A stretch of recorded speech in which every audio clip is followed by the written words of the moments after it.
जय सनातन धर्म की प्रिय सनातनियों, आप सभी का स्वागत है हमारे इस कार्यक्रम में। सनातनियों एक बहुत बड़ी ऐसी विचारधारा जिसने हमारी भारतीय संस्कृति को बहुत डैमेज किया है। सनातन को जितना नुकसान इस विचारधारा ने पहुंचाया है उतना शायद किसी ने भी नहीं पहुंचाया होगा। और वो विचारधारा है विस्तारवाद की विचारधारा। यानी पूरी दुनिया के अंदर हमारा साम्राज्य होना चाहिए, हमारे धर्म का प्रचार होना चाहिए। ऐसी ही विचारधारा ने इस 1400 से 1500 ईस्वी के आसपास पूरी दुनिया के लिए एक ऐसा माहौल बनाया जिसका परिणाम आज हम भुगत भी रहे हैं।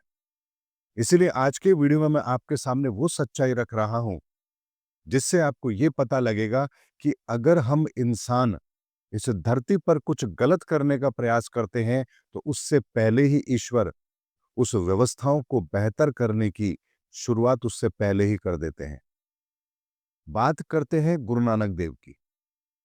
गुरु नानक देव जी का जन्म 1469 में हुआ और गुरु नानक देव के जन्म के साथ ही एक परिस्थिति यहां पर पैदा होती है कि मुगलों ने हमारे भारत पर आक्रमण भी किया, उस पर राज भी किया और अपनी विचारधारा को लेकर के हमारे यहाँ की संस्कृति को तोड़ने का काम किया। ऐसे में बहुत सारी ऐसी मान्यताएं हमारे बीच में शामिल की गई जिससे यह साबित किया जा सके कि देखिए हमारा धर्म तो कितना पुराना है। और यह काम केवल मुगलों ने नहीं किया, अंग्रेजों ने भी किया, ईसाई धर्म को मानने वालों ने भी किया। एक छोटी सी बात आप लोगों के सामने रखता हूं। आज हम जिस कैलेंडर को फॉलो करते हैं वो ईस्वी सन का कैलेंडर है, यानी ईसा से वो कैलेंडर शुरू होता है। अब आज अगर हम 2025 में जी रहे हैं, वर्तमान समय 2025 का चल रहा है, तो आपको लगेगा कि 2000 साल पहले ही ये गणनाएं कर दी गई थी और जो वर्तमान का कैलेंडर है ये कितना पुराना है। तो ऐसे में जो लीप ईयर आता है, यानी फरवरी 29 की आती है, वो क्यों आती है आप सबको पता है। क्योंकि 365.6 आर यही तो हमारे एक साल का समय है। तो 6 घंटे एक साल में बढ़ रहे हैं, तो चौथे साल में पूरा एक दिन बढ़ेगा, इसीलिए लीप ईयर फरवरी 29 की होती है। ये हम समझते हैं वर्तमान के ईस्वी सन के आधार पर। तो यहां एक बात तो स्पष्ट होती है कि उन्हें ग्रहों का ज्ञान तो पूरा था, यानी पृथ्वी कैसे घूमती है, सूर्य के चक्कर कैसे लगाती है, चंद्रमा कैसे घूमता है, इसका ज्ञान तो उन्हें था। ये बात आप ऐसे ही समझेंगे। लेकिन अगर ये बात सही है, ईस्वी सन का कैलेंडर इतना पुराना है, तो फिर 8 फरवरी 1642 को गैलीलियो की मौत होती है और उनकी मौत के पीछे का कारण क्या था? उन्होंने ये कहा था कि पृथ्वी सूर्य के चक्कर लगाती है और उस समय चर्च के पादरी पोप को यह पसंद नहीं था। इसे उन्होंने धर्म विरुद्ध बात कही थी और उन्हें जेल में डाल दिया था। तो अगर आपका कैलेंडर 2000 साल से भी ज्यादा पुराना है, तब से चला आ रहा है, तो मात्र 400 साल पहले आपने गैलीलियो को क्यों सजा दी? उसने तो सिर्फ इतना ही तो कहा था कि पृथ्वी सूर्य के चक्कर लगाती है। तो या तो आपका गैलीलियो को सजा देने का प्रावधान गलत था, या फिर आप जिस ईस्वी सन की बात करते हैं ये ज्ञान आपका बाद में लिया हुआ है। दोनों में से कोई ना कोई एक बात तो सच जरूर होगी। ऐसे में कितनी बारीकी से, कितनी चतुराई से मुगलों ने आकर के हमारी संस्कृति को बर्बाद करने की कोशिश की और फिर अंग्रेजों ने आकर के हमारी ही सभ्यता, हमारी ही संस्कृति, हमारे ही ज्ञान को चुराकर हमारे सामने ईस्वी सन का कैलेंडर रखा और कहा देखिए हम कितनी पुरानी सभ्यता है और क्या क्या जानते हैं। जबकि वास्तविकता तो यह है कि मात्र 400 साल पहले गैलीलियो ने जो कहा, ये बात भी उनको हजम नहीं हुई। इसे भी उन्होंने धर्म विरुद्ध बताया कि पृथ्वी सूर्य के चक्कर लगाती है और उसे उठाकर जेल में बंद कर दिया, नजरबंद कर दिया गया और वहीं उनकी मृत्यु हो जाती है। लेकिन ये षड्यंत्र अगर हमारे जीवन में शामिल किए गए तो इसकी शुरुआत तो बहुत पहले से हो गई। मुगलों के हमारे भारत में आने से ही इसकी शुरुआत हो जाती है। तो क्या ईश्वर ने इस व्यवस्था से बाहर निकलने की कोई व्यवस्था नहीं की होगी? तो क्या इसके लिए हम केवल मुगलों को दोषी ठहराएंगे या अंग्रेजों को दोषी ठहराएंगे?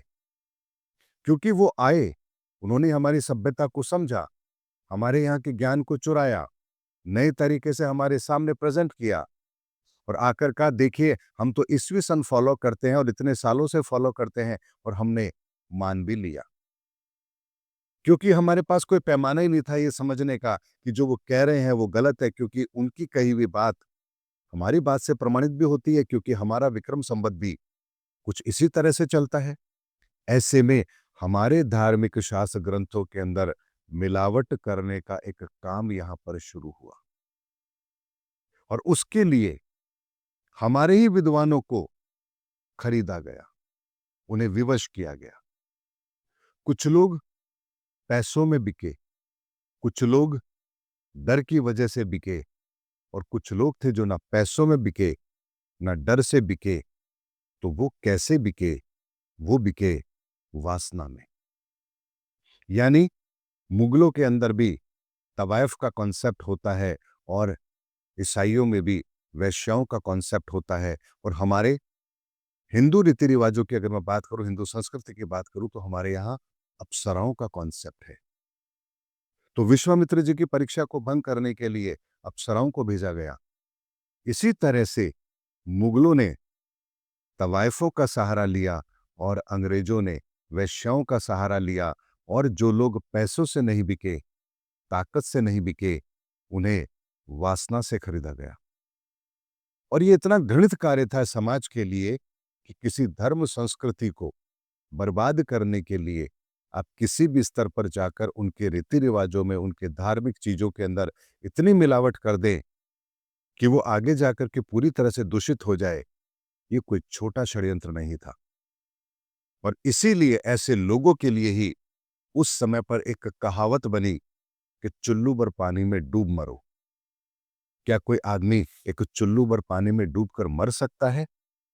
लेकिन जो लोग वासना में बिके, वासना के कारण से बिके, उन लोगों के लिए एक शब्द प्रयोग किया गया, कहावत बनी कि चुल्लू भर पानी में डूब मरो, कि आप लोगों ने अपनी वासना के कारण से, अपने चरित्र हननता के कारण से आपने समाज के लिए वो कृत्य किया है कि हमारे ही धार्मिक शास्त्र ग्रंथों को कैसे दूषित किया जाए, इसका काम आप लोगों से करवाया गया। और जो पैसों में बिके वो भी, जो ताकत के आगे झुके वो भी, और जो वासना में बिके वो भी। लेकिन जब समाज के अंदर ये ऐसा कुछ हो रहा था, तो क्या इस व्यवस्था से पहले ही गुरु नानक देव जैसे महान पुरुष इस धरती पर नहीं आए? 1469 को खत्री ब्राह्मण परिवार में एक व्यक्ति का जन्म होता है और उन्होंने इस समाज को एक नई विचारधारा दी और वो विचारधारा थी गुरु के वचनों पर विश्वास करना। और ऐसे में चाहे मुगलों ने कितना ही उनके ऊपर अत्याचार किया हो, लेकिन दसों गुरु का इतिहास बताता है कि धर्म को बेचने का काम उन्होंने नहीं किया। वो लड़े, अपना बलिदान दिया, लेकिन इस समाज को बिखरने नहीं दिया, धर्म को बिकने नहीं दिया। और आप इस बात से अंदाजा लगाइए कि गुरु नानक देव क्या कहते हैं, एक ओंकार सत्तनाम कर्ता पुरख निर्भव निर्वैर अकाल मूरत अजूनी सैभं गुरु प्रसाद। यानी वो परमात्मा के बारे में कह रहे हैं, वो एक है, ओंकार है, सत्य नाम है, कर्ता है, पूर्ण है। एक तरफ 1469 के अंदर गुरु नानक देव ये बात कह रहे हैं और समाज उस बात को स्वीकार कर रहा है, और दूसरी तरफ 1640 के अंदर गैलीलियो सिर्फ इतना कहता है कि पृथ्वी सूर्य के चक्कर लगाती है, तो उसे उठाकर नजरबंद कर दिया जाता है। अंदाजा लगाइए कि हमारी संस्कृति से ही, हमारे सामने ही मिलावट करके हमारी संस्कृति को खराब किया गया और हमारी ही संस्कृति से सारे ज्ञान को लेकर के ईस्वी सन का कैलेंडर बनाकर हमारे सामने ही पेश कर दिया गया। और कहा गया देखिए हमारी सभ्यता कितनी विकसित है। इसीलिए सनातनियों, सत्य के पैमाने पर चीजों को परखना आरंभ कीजिए। जब भी इस धरा पर मनुष्य ने कुछ गलत करने का प्रयास किया है, ईश्वरीय व्यवस्था के तहत कुछ ऐसी व्यवस्थाएं जरूर हुई हैं कि हम में से ही कोई एक महापुरुष इस धरा को नई विचारधारा देने का कार्य करते हैं। ऐसे में अगर मुगलों ने और अंग्रेजों ने हमारी संस्कृति को तोड़ने की कोशिश की, उसमें मिलावट करने की कोशिश की, लोगों को पथभ्रष्ट करने की कोशिश की, तो गुरु नानक देव जैसे व्यक्तित्व भी इस धरा पर आए, जिन्होंने 10वें गुरु तक इस संस्कृति को बचाने के लिए काम किया, धर्म को बचाने का काम किया। मुगलों के आगे झुके नहीं, चाहे कितनी ही कुर्बानी क्यों ना देनी पड़ी हो। और इसीलिए वो सिख कहलाते हैं, क्योंकि उन्होंने गुरु की सीख पर भरोसा किया है।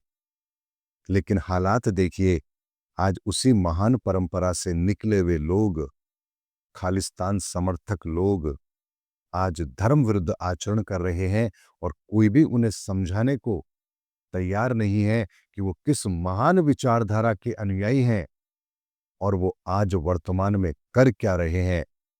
अगर कोई उनको उनका इतिहासी ढंग से समझा दे तो उन्हें ये बात समझ आ जाएगी कि अपने ही धर्म को बदनाम करने का कार्य कोई और नहीं कर रहा, वो स्वयं कर रहे हैं। और यही गलती हर धर्म के अंदर हो रही है। इस्लाम को बर्बाद करने का कार्य कोई और नहीं, वही लोग कर रहे हैं जो मुसलमान हैं। ईसाई धर्म को बर्बाद करने का काम वही लोग कर रहे हैं जो ईसाई हैं, और हिंदू धर्म को भी बर्बाद करने का काम वही लोग कर रहे हैं जो हिंदू हैं। क्योंकि धर्म की परिभाषा बिना जाने बिना समझे यदि कट्टरपंथी विचारधारा से कोई भी कार्य किया जाएगा, तो उस धर्म का पतन करने के लिए किसी और को आने की आवश्यकता नहीं है। उस धर्म को मानने वाले लोग ही उस धर्म के लिए अभिशाप बन जाते हैं। इसीलिए सनातनियों, धर्म की परिभाषा को बड़े गहराई से समझिए, सनातन को बड़े गहराई से समझिए, सनातन के विज्ञान को समझिए। और सनातन के विज्ञान से जब आप धर्म को परिभाषित करेंगे, तो आपके सामने दूध का दूध और पानी का पानी अवश्य होगा। और आपको वर्तमान भी, आपका भूतकाल भी और आपका भविष्य भी किस दिशा में जा रहा है, ये सब कुछ आपको बेहतर तरीके से जरूर समझ आएगा। उम्मीद करता हूं सनातनियों, आज के वीडियो में मैंने आपको मुगलों के और अंग्रेजों के आतंक से उस समय पर धर्म ने हमारी कैसे रक्षा करी, उसके लिए गुरु नानक देव जैसे व्यक्तित्व हमारे बीच में आए। तो वर्तमान के अंदर भी जब हमारी धर्म संस्कृति के साथ खिलवाड़ हो रहा है, तो कल्कि जैसा चरित्र भी हमारे बीच में जरूर आएगा। और इसे ही कहते हैं धर्म की स्थापना। उम्मीद करता हूं सनातनियों, मेरा वीडियो आपको जरूर अच्छा लगा होगा। अगले वीडियो में आपसे फिर भेंट होगी, तब तक हमारे चैनल पर बने रहिए। जय हिंद, जय भारत, जय सनातन धर्म की, जय सनातन विश्व, जय धर्मयुग।